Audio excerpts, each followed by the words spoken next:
सदीकुल फारूक साहब, very quickly, एक तो जलसे की इजाज़त देखें ना, एक जमात को नहीं दी जा रही, ना ही उन्हें कंपेन करने की इजाज़त, ना ही उनके झंडे उठाने की इजाज़त। आप 16 माह के अंदर ऐसा निज़ाम और ऐसी चीज़ें, हाइब्रिड चीज़ें करके चले गए हैं, कल को ये आपको भी उल्टा ही पढ़नी है और ये हर 5 साल के बाद किसी न किसी की बारी आनी है। इन चीज़ों से बाहर निकलना चाहिए था और एक फ्री एंड फेयर माहौल आपको देना चाहिए था। आप तो सीखे सिखाए हैं, आपने तो 3 दफ़ा ये बर्दाश्त किया है जनाब। फिर शुएब साहब जवाब देंगे। मौलाना साहब, आप पता नहीं कहाँ से हवाई बातें करते हैं। क्या हम सारी एडमिनिस्ट्रेशन को साथ ले गए हैं, या कोई नई एडमिनिस्ट्रेशन भर्ती करके दे गए हैं, या हमने कोई अदालती निजाम रिस्पॉन्सिबल थे सर, चीफ एग्जीक्यूटिव था आपका, मैं इसलिए कह रहा हूं। मैं और किसके आगे दरवाजा खटखटा? किस बात के रिस्पॉन्सिबल थे हम? आपकी हुकूमत थी, लॉ एंड ऑर्डर को मेंटेन करना, हर चीज आपकी जिम्मेदारी थी। सियासत की, आप जाते जाते इलेक्शन डिले करने के टैक्टिक्स छोड़ के गए, पीपल्स पार्टी को आपने अपने खिलाफ कर लिया जनाब। जब हम थे वो करते रहे, अब हम नहीं हैं। अब केयर टेकर इसकी जिम्मेदार है।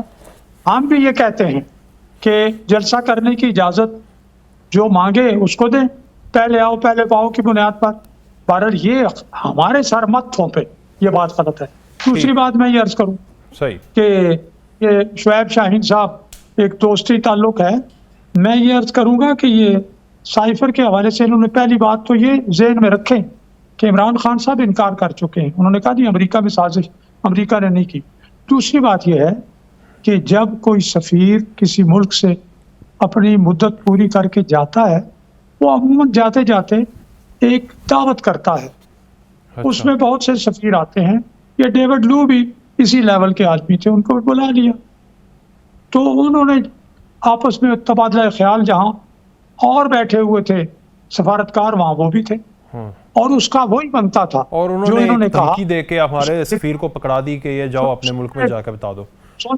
उन्होंने कहा कि इस पर डिमार्श दिया जाए। यही सफारती तरीकेकार है, डिमार्श ही दिया जाता है, तो डिमार्श दे देना था।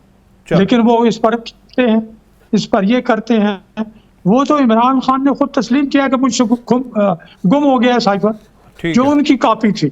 बाकी कॉपियां तो सारी जगह डिक्लासिफाई तो था जी।